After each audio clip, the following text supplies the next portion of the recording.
guys, so ngayon dito na naman kami napadpad dito sa gusto na naman niya mag-tingin dyan. Ito ang pinakamalapit na dagat sa amin. May mga bato-bato.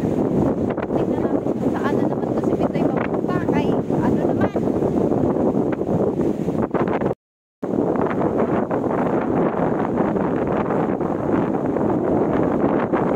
Yan siya. Ito lang talaga niya magtingin-tingin dito.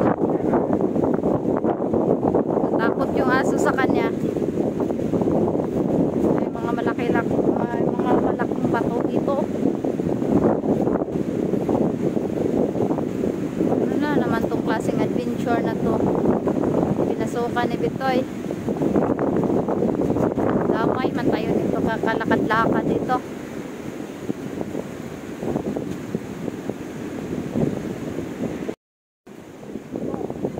Uy, hindi man natakot sa mga bato-bato dito. Uy, kung anong pinagsasabi dito.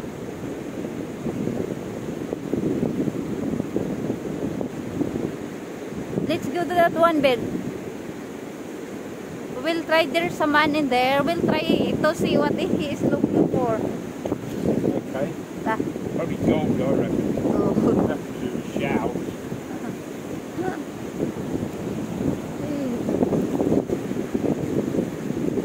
Yan siya guys. Ang lalaki ng mga bato-bato dito. Pero maraming sheriff dito banda.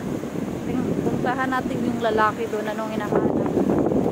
Dahil talaga niya maglakad-lakad ngayong araw na to.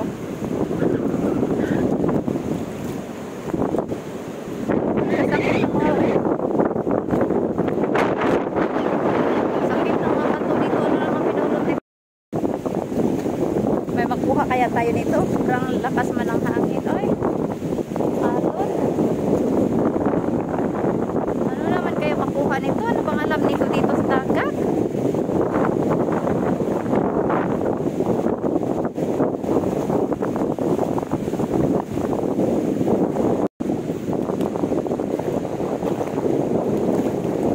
Ay, Bitoy!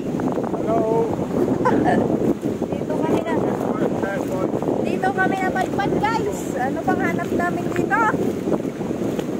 Lakas ng hangin. Ah! Ano bang hinahanap dito?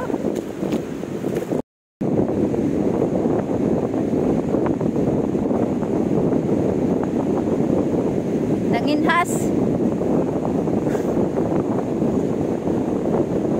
Nanginhas kaway sudan.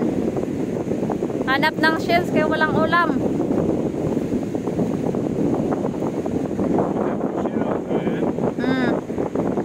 Yeah.